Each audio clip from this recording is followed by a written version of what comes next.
दोस्तों, माफी बस यूं ही मांगने से नहीं मिल जाती, अर्जित करनी पड़ती है, मतलब कमानी पड़ती है। अब जैसे किसी ने आपको दुख पहुंचाया, आहत किया, चोट पहुंचाई, तो उसे माफ करने का कोई आधार भी तो होना चाहिए।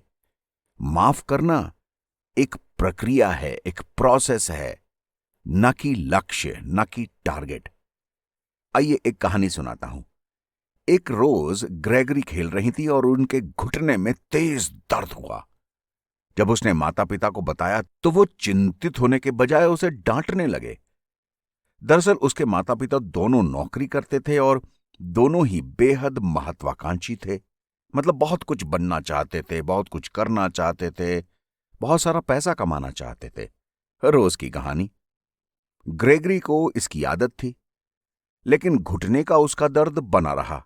उसने दर्द के साथ जीना सीख लिया। फिर क्या करती? कई साल गुजर गए।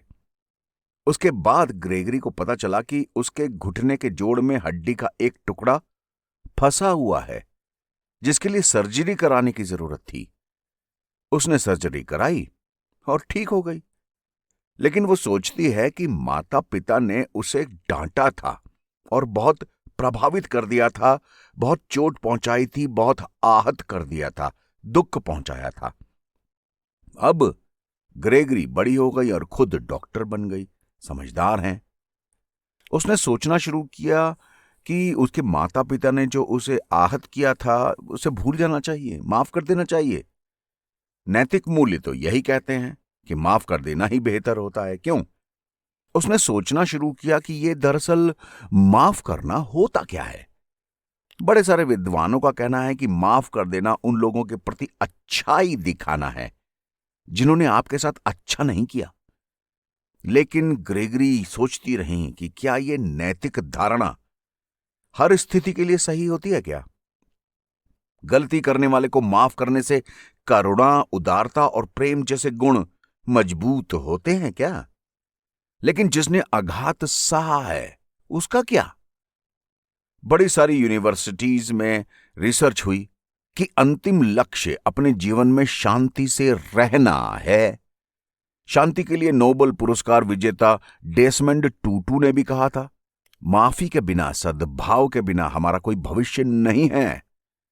अच्छा, तो क्या माफ करने का एकमात्र उद्देश्य, एकमात्र कारण यही है कि कड़वाहट से हम बच जाएंगे?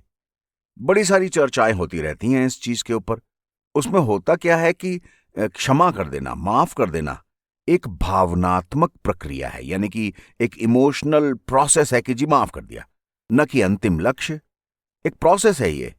ग्रेगरी कहती हैं कि यदि आप बेहतर महसूस करें, अब ग्रेगरी ये सोचती हैं कि अगर आपको माफ कर देने से ठीक लगे तो माफ कर दें, न लगे तो माफ ना करें। कहा जाता है कि माफी हासिल करनी पड़ती है, वो तुरंत नहीं मिलती। लोगों को शोक से उबरने में समय लगता है। बिल्कुल ठीक बात है। ग्रेगरी ने अपने पिता को माफ नहीं किया है। हालांकि मां के मामले में उनका मानना है कि उनकी परवरिश ठीक से नहीं हुई थी, इसलिए वो इस तरीके से व्यवहार करती थीं। वो कहती हैं कि कभी कभी माफ करने से पहले वाली भावनाओं की कई तरह से मरम्मत करनी पड़ती है। इसलिए दोस्तों, अगर कहीं आहत हुए हैं तो ये पूरी तरह से आपकी मर्जी होगी कि आप माफ करें या ना करें। कहीं ऐसा ना हो कि माफ करके आप और आहत हो जाएं और दूसरे व्यक्ति ने, जिसने आपको आहत किया, उसे पता ही ना चले। इसलिए जरूरी ये भी है कि अगले व्यक्ति को यह पता होना चाहिए कि भाई, तुमने मुझे आहत किया था और मैं अभी भी आहत हूं। तो या तो हम लोग बैठ के इस बारे में बात कर लें, वरना ठीक है भाई, तुम अपने रास्ते, मैं अपने रास्ते।